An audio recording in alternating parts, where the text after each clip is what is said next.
नमस्कार, मैं चुनचुन झारखंडी हिंदी न्यूज में स्वागत है। तो चलिए जानते हैं दिन भर की छोटी बड़ी सभी महत्वपूर्ण खबरों को। बाबा बैद्यनाथ धाम में जलाभिषेक के लिए उमड़ी श्रद्धालुओं की भीड़, बोल बम से गुंजा मंदिर। महाशिवरात्रि के मौके पर गुरुवार को देवघर स्थित बाबा बैद्यनाथ धाम समेत सभी शिवालयों में सुबह से ही भक्तों की भीड़ जुट गई। भक्तों ने भगवान भोलेनाथ का जलाभिषेक कर पूजा अर्चना किया। पूरा मंदिर परिसर हर हर महादेव बोल बम के जयकारों से गूंज उठा। बाबा बैद्यनाथ धाम में बुधवार की रात से ही भक्तों की कतार लगनी शुरू हो गई थी। इधर पुलिस प्रशासन ने भी सुरक्षा की कड़ी व्यवस्था कर रखी है। रात में शिवालयों में भगवान शिव व माता पार्वती का शुभ विवाह कराया जाएगा। 27 साल में पहली बार बाबा बैद्यनाथ धाम में कोरोना महामारी के कारण महाशिवरात्रि पर जुलूस, बारात और झांकी नहीं निकाली जाएगी। झारखंड के 10 लाख लाभुकों की पेंशन रोकने पर राष्ट्रीय मानवाधिकार आयोग की नोटिस, भाजपा ने उठाए सवाल।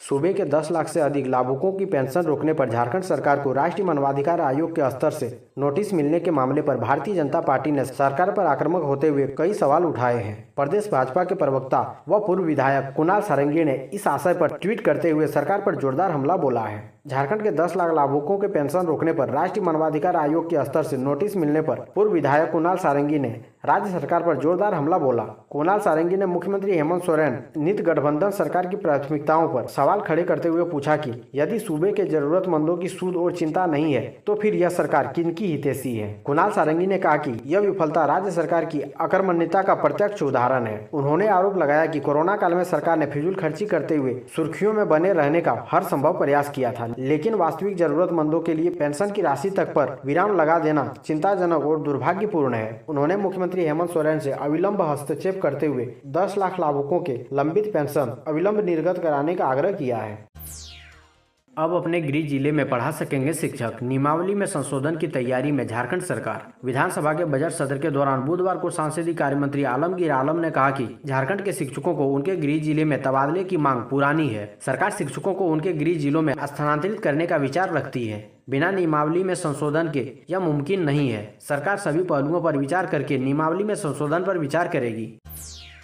राजधानी में 300 सिटी बसें चलाने की तैयारी, इलेक्ट्रिक सीएनजी से चलेगी। राजधानी में अर्बन ट्रांसपोर्ट सिस्टम को बेहतर बनाने के लिए सिटी बस चलाने पर जोर दिया जा रहा है। पहले फेज में 300 सिटी बसें चलेगी। हालांकि अब डीजल से चलने वाली बस की जगह इलेक्ट्रिक और सीएनजी बसें चलाई जाएगी। इन बसों से शहर के सभी प्रमुख रूट सहित रिंग रोड तक कनेक्टिविटी दी जाएगी। इससे ग्रामीण क्षेत्र से शहर आने जाने वालों को सस्ती दर पर सार्वजनिक परिवहन सुविधा उपलब्ध कराई जा सके। यह निर्णय बुधवार को हुई Ranchi smart city corporation board की 15वीं बैठक में लिया गया।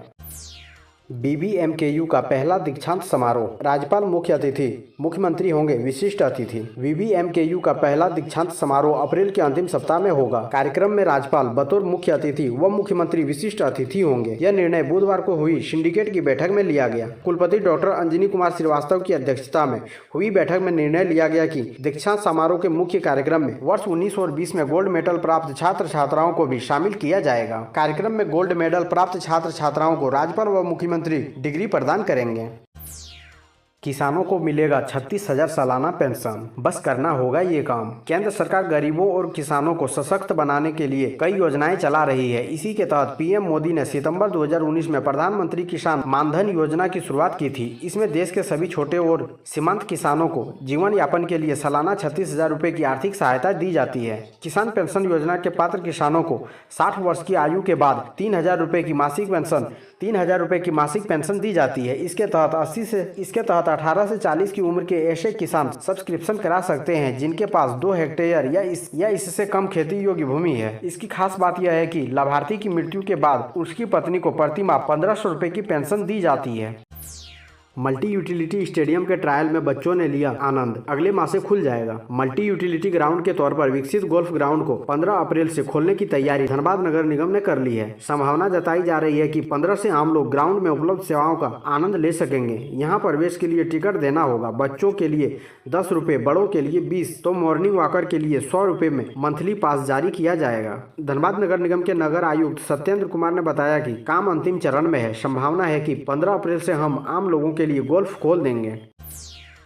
हजारीबाग जेल से 2 रोहिंग्या कैदी फरार, खिड़की का रोड काटकर भरी दोपहरी में हो गए गायब। हजारीबाग जेल से फरार दोनों रोहिंग्या कैदियों का अब तक कोई पता नहीं चल सका है। साहिबगंज पाकुड़ रेल लाइन पर बड़रवा के समक्ष रेल टिकट जांच में चारों विदेशी कैदी 2016 में पकड़े गए थे। जांच में इनके पास भारत में प्रवेश करने के वैध कागजात नहीं थे। यही कारण है कि इन्हें कोर्ट ने 3 साल की सजा और 10,000 रुपए जुर्माने की सजा सुनाई गई थी। पैसा न देने की स्थिति में इन्हें 6 माह की अतिरिक्त सजा काटनी थी। पाकुड़ से चारों कैदी मार्च 2019 में जेपी कारा लाए गए थे। इससे पहले ये दुमका सेंट्रल कारा में बंद थे। इनकी सजा 2020 जनवरी में पूरी हो गई थी। पिछले 1 साल से विदेशी दूतावास से संपर्क कर इन्हें वापस भेजा जाना था, लेकिन विदेशी शाखा की लापरवाही और प्रशासनिक सुरक्षा में चूक के कारण दोनों विदेशी रोहिंग्या नागरिक मंगलवार को फरार हो गए। इधर जेल कैदी फरार हो जाने से जेल प्रशासन ने त्वरित कार्रवाई करते हुए हवलदार सहित 5 जवानों को निलंबित कर दिया है।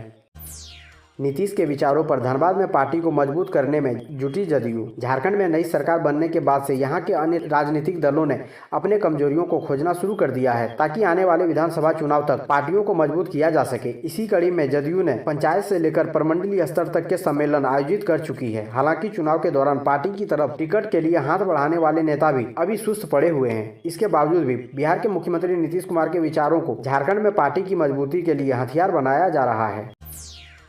झारखंड बिहार सीमा पर गाड़ियों का काला धंधा। चौपारण पुलिस ने 4 को रंगे हाथ पकड़ा। झारखंड बिहार सीमा पर वाहनों का काला धंधा चल रहा है। पुलिस ने चोरी के 3 वाहनों के साथ अंतर्राज्यीय गिरोह का पर्दाफाश किया है। पुलिस ने इससे जुड़े बिहार के 4 अपराधियों को पकड़ा है। वहीं चोरी के 1 स्कॉर्पियो, 1 बोलेरो व 1 नई वेन्यू कार बरामद की है। इस संबंध में जानकारी देते हुए थाना प्रभारी विनोद तिर्की ने बताया कि चोरदाहा चेक पोस्ट पर जाँच के क्रम में एक बिना नंबर के सफेद रंग की स्कॉर्पियो आती दिखी। इसे रोकने का इशारा देने पर चालक गाड़ी को लेकर भागने लगे। पीछा कर स्कॉर्पियो गाड़ी के साथ 2 व्यक्ति को पीछा कर पकड़ लिया। स्कॉर्पियो वाहन के चालक से कागजात की मांग करने पर कोई भी कागजात प्रस्तुत नहीं किया गया। पूछताछ के क्रम में बताया कि गढ़वा थाना क्षेत्र से स्कॉर्पियो की चोरी की गई। वहीं पीछे से 2 और गाड़ी, 1 वेन्यू कार एवं 1 बोलेरो भी बिना नंबर की आती दिखाई दी। कुछ समय बाद उन दोनों गाड़ियों को भी रोका गया। उक्त दोनों गाड़ी भी चोरी के पाए गए।